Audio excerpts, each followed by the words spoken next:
ఎందుకు తగ్గుతూ వస్తుంది అంటారు ఈ బడ్జెట్ అలొకేషన్? రీజన్ ఏమన్నా కనిపించిందా బడ్జెట్ అలొకేషన్? ఏం లేదబ్బా, పాత ముఖ్యమంత్రి కల్వకుంట్ల చంద్రశేఖరరావు గారు కంబైన్డ్ ఆంధ్రలో 11% తగ్గించుకుంటూ 6.4 తీసుకొచ్చాడు. అందుకనే ఆయన మీద నేను యుద్ధం చేశాను. సో ఆయన విద్యను నాశనం చేశాడు. సో దాని గురించి ఇదంతా హిస్టారికల్ రీజన్ వచ్చింది. గత 10 సంవత్సరాల నుంచి నాశనం అయింది దాని గురించే. సో ఇప్పుడు అది పెంచాలి. ఈయన కొంచెం 7.4 చేశారు ఈ ముఖ్యమంత్రి గారు. So now I'm hoping that I think at least double digit అన్న చేస్తారని నేను చాలా ఆశపడుతున్నాను. చేయాల్సిందే.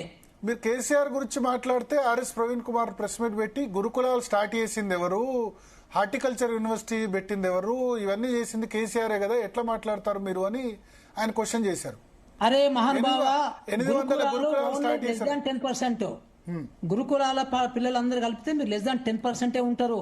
ఆయన కూడా గురుకులాలు శాంక్షన్ చేసి ఒక్క బిల్డింగ్ కట్టలేదబ్బా. మరీ ఘోరంగా ప్రైవేట్ రెంట్ తీసుకొని అక్కడే పాపం అందరిని ప్యాక్ చేసి చాలా ఘోరమైనటువంటి ప్రైవేట్ అకామిడేషన్ లో ఉంచాడు కదా. తప్పు కదా అది. ఆయన గురుకులాల మీద పాలిటిక్స్ చేస్తున్నాడు. ఇది ప్రవీణ్ కుమార్ గురించి ఏం మాట్లాడుకోను. ఆయన ఒక పెద్ద చేంజ్డ్ పర్సన్, ఆయన ఒక పర్వర్టెడ్ పొలిటీషియన్ అయిపోయాడు. పక్కన పెట్టండి ఆయన్ని.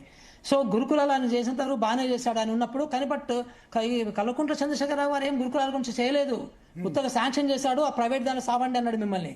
కనీసం ఒక్క బిల్డింగ్ అట్లేదు. ఇదే ప్రవీణ్ కుమార్ గారు పాపం మనం టేకప్ చేద్దామని అప్పట్లో ఇన్ఫ్రాస్ట్రక్చర్ టేకప్ చేద్దామని టెండర్స్ ఆఫర్ చేస్తే ఆయన పిలిపించి బూతులు తిట్టాడు కల్వకుంట్ల చంద్రశేఖరరావు గారు సీఎం గారు. సో మరి అది కూడా మరి చెప్పాలి ఆయనే. ఆ రోజు ఎందుకు మరి ఆయన టేకప్ చేయలేదు, ఎందుకు ఆయన టెండర్స్ కాల్ఫర్ చేసి మళ్ళీ ఎందుకు క్యాన్సిల్ చేయించుకున్నాడు, అది బడ్జెట్లో పెట్టిన తర్వాత కూడా డబ్బు పెట్టిన తర్వాత కూడా టెండర్స్ కాల్ఫర్ చేస్తే పిలిపించి తిట్టాడు సీఎం గారు. అది కూడా చెప్పానండి. మరి ఈయన అంతకుముందు ఒకటి ఇప్పుడు కూడా మాట్లాడుతున్నారు. Just forget about Praveen Kumar అబ్బా. సో డిగ్రీ మన గురుకులాలు అనేది సొల్యూషన్ కాదు. గురుకులాలు ఓన్లీ 6-7% మంది విద్యార్థులకు మాత్రమే వర్తిస్తుంది. మిగతా అందరు కూడా మనకి నేబర్హుడ్ స్కూల్స్, మండలంలో ఉన్నటువంటి నాన్ రెసిడెన్షియల్ స్కూల్స్ చాలా ఇంపార్టెంట్. ఏ దేశంలో కూడా గురుకులాల ద్వారా విద్య అభివృద్ధి చెందలేదు. అన్ని దేశాలలో నేబర్హుడ్ స్కూల్స్ ద్వారానే, మండలంలో ఉన్నటువంటి ఇంటి దగ్గర ఉన్నటువంటి స్కూళ్ళ ద్వారానే అభివృద్ధి జరిగింది. సో గురుకులాల గురించి మనం ఎంత తక్కువ మాట్లాడుకుంటే అంత మంచిది. అంటే గురుకులాలు వీళ్ళు ఎగ్జాంపుల్ చెప్తున్నారు. సర్వేల నుంచే చీఫ్ సెక్రటరీ రామకృష్ణారావు వచ్చారు, డీజీపీ వచ్చారు, మెరిట్ స్టూడెంట్స్ దాని నుంచే చాలా మంది వచ్చారు. ఇది పివి నరసింహారావు ప్రవేశపెట్టిన కాన్సెప్ట్ సర్వేలు గురుకులం ఇవన్నీ చెప్తున్నారు. ప్లస్ గురుకులాల పట్ల తల్లిదండ్రుల్లో క్రేజ్ ఉంది సార్. మీరు అన్నట్టు 10%కే క్యాటర్ చేస్తుంది.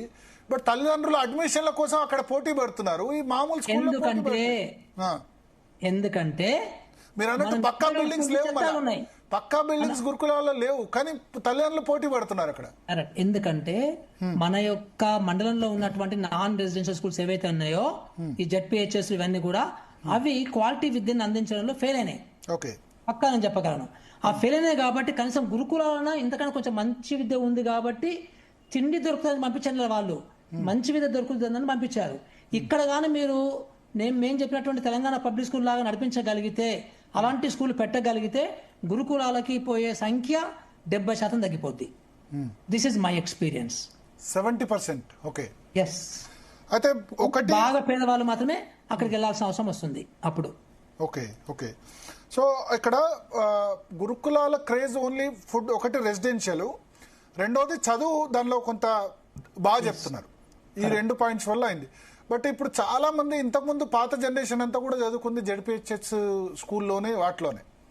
రెండవది నా అబ్జర్వేషన్ ఒకటి, ఇప్పుడు మనం డిగ్రీ పీజీకి వచ్చేసరికేమో యూనివర్సిటీలో చదవాలని కోరుకుంటాం. నేను ఫస్ట్ టు 10th ప్రైవేట్ స్కూలే, బట్ డిగ్రీ కానీ పీజీ కానీ Osmania campus. First to 10th ఏమో గవర్నమెంట్ వాటిలో చదవడానికి ఇష్టపడట్లేదు, కానీ పీజీ వచ్చేసరికి క్యాంపస్ సీట్ కావాలని విద్యార్థులు కోరుకుంటారు. ఈవెన్ ఇంజనీరింగ్ అయినా జేఎన్టీలో సీట్ కావాలి, లేకపోతే ఉస్మానియా క్యాంపస్లో సీట్ కావాలని కోరుకుంటారు. ఎందుకు హయ్యర్ ఎడ్యుకేషన్ వచ్చేసరికి గవర్నమెంట్ వాటిలో సీట్ కావాలని కోరుకుంటున్నాం. మెడికల్ కాలేజెస్ అయినా అంతే.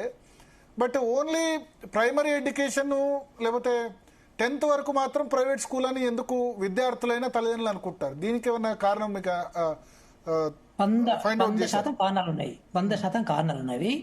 నేను చెప్పినట్లుగా మనకి గ్రామాలలో ఉండే, మండలంలో ఉండేటువంటి మన నాన్ రెసిడెన్షియల్ స్కూల్స్ ఏవైతే ఉన్నాయో అవి దాని యొక్క మౌలిక వసతులు చాలా దరిద్రంగా ఉన్నవి. అక్కడ నాణ్యమైన విద్య దొరకటం లేదు. నంబర్ 1. దాని గురించి ప్రైవేట్కి వెళ్తున్నారు. ఎందుకంటే మా చిన్నప్పుడు ప్రైవేట్ స్కూల్స్ లేవు, మీ చిన్నప్పుడు కొంచెం ప్రైవేట్ స్కూల్స్ ఉండే.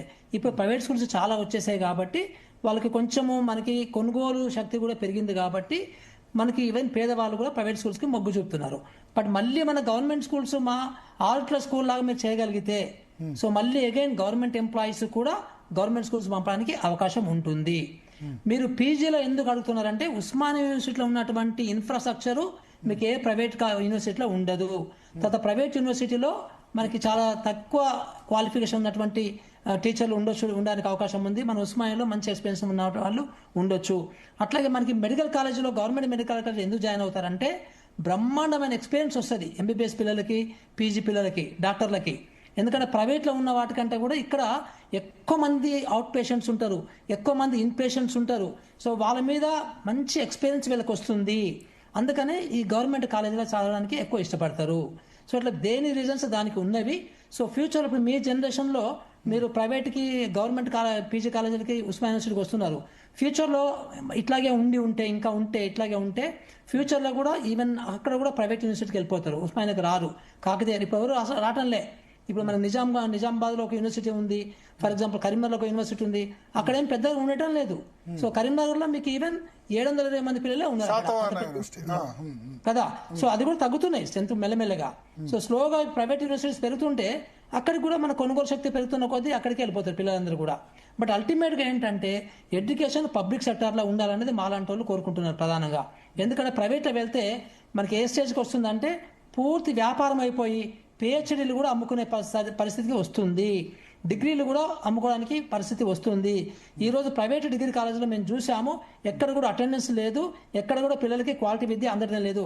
అంతో ఇంతో గవర్నమెంట్ డిగ్రీ కాలేజీలో చాలా బాగా ఉంది. సో ప్రైవేట్ అనేది మన ఇండియాలో అస్సలు పనికిరాదు. ఇప్పుడు అమెరికా లాంటి దేశాలలో కానీ మన యూరోప్ లాంటి దేశాలలో కానీ మోర్ దెన్ 80% పిల్లలు గవర్నమెంట్లోనే ఉంటారు.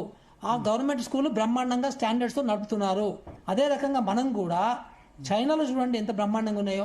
సో ఇంకా ఈ జపాన్ ఎంత పక్కన పెడదాం, అవి ఇంకెక్కడో రీచ్ అయిపోయినాయి అన్ని కూడా. సో అల్టిమేట్గా పబ్లిక్ ఎడ్యుకేషనే ఉండాలి, పబ్లిక్ సెక్టార్లోనే ఎడ్యుకేషన్ ఉంటే పబ్లిక్ అట్లాగే గవర్నమెంట్ కూడా పట్టించుకోగలిగితేనే మనకి మన సమాజం బాగుపడుతుంది, అందరికీ క్వాలిటీ విద్య వస్తుంది. సరే, ఇప్పుడు మన ఊరు మనబడి పేరు మీద దాదాపు 7,000 కోట్లు ఖర్చు పెట్టి